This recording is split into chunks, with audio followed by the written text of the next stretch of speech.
A little disclaimer before I start. Some of the things I'm going to talk about are not easy to hear. They're definitely not easy to tell. I'm trying to raise awareness about a really tough situation my country is going through. So, Ed, whenever you're ready. I'm from Venezuela, a beautiful country on the north of South America. And if you're familiar with it, you probably know that we have the largest oil reserves in the world, some of the most beautiful women in the planet.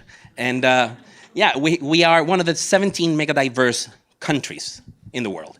We have everything from the Amazon rainforest all the way to the tallest waterfall in the world, which is the inspiration for the movie Up.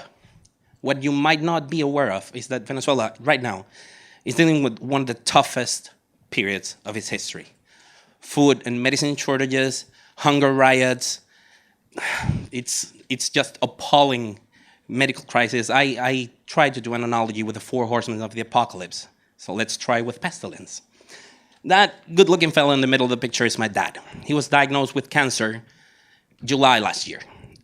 He had to go through surgery, chemo, and radiotherapy. And the treatment was not available anywhere in the country. So we had to buy it in Colombia through other people. And through complications, after his last chemo session, he went into the ICU, and I had to fly back home. And the situation, the medical crisis is so dire that basic things like diapers for when he lapsed into a coma to his treatment were not available. Me and my family would have to run around drugstores all over the city just to try to provide this. Mind you, that was in a private clinic, not in a public hospital. Sadly, he passed away in March this year, and he could have had a far more dignifying death. And us, the family, could have spent more time by his bedside. On to war. That's me back in the day in the university, holding the university flag during one of the many protests of the students' movement. One of the biggest issues right now in Venezuela is political. And every civil protest is met with violence from the police or the National Guard. We have a government, a socialist communist government that has been in power for 17 years now.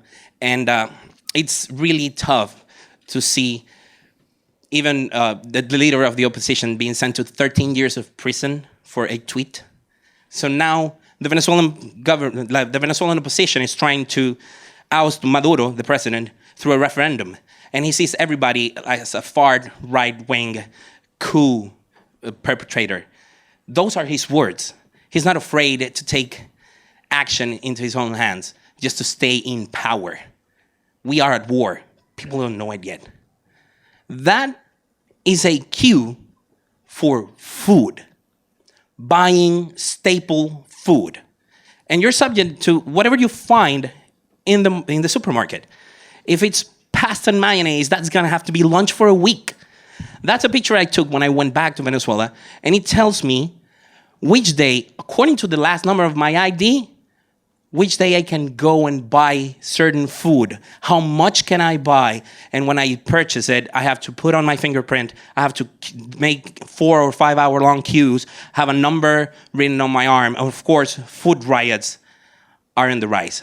People are dying of hunger. This is a reality. Death. Final Horseman, 24,763 was the number of murders on 2013.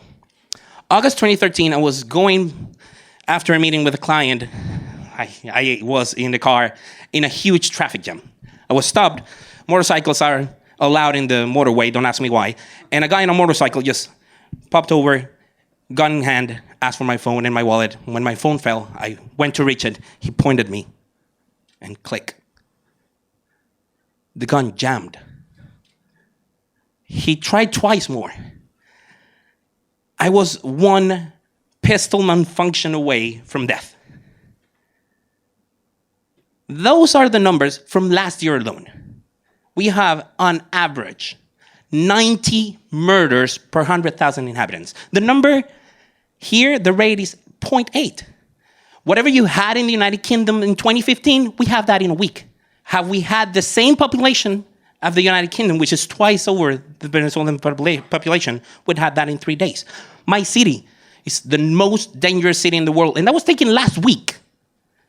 This is not something from the far past. This is a situation, an ongoing situation, and I need you to please go inform yourselves, cry out to the media, tweet about this, use social media, make the world know. My name is Carlos Alonso, and I'm very proud to be Venezuelan. Thank you for your time.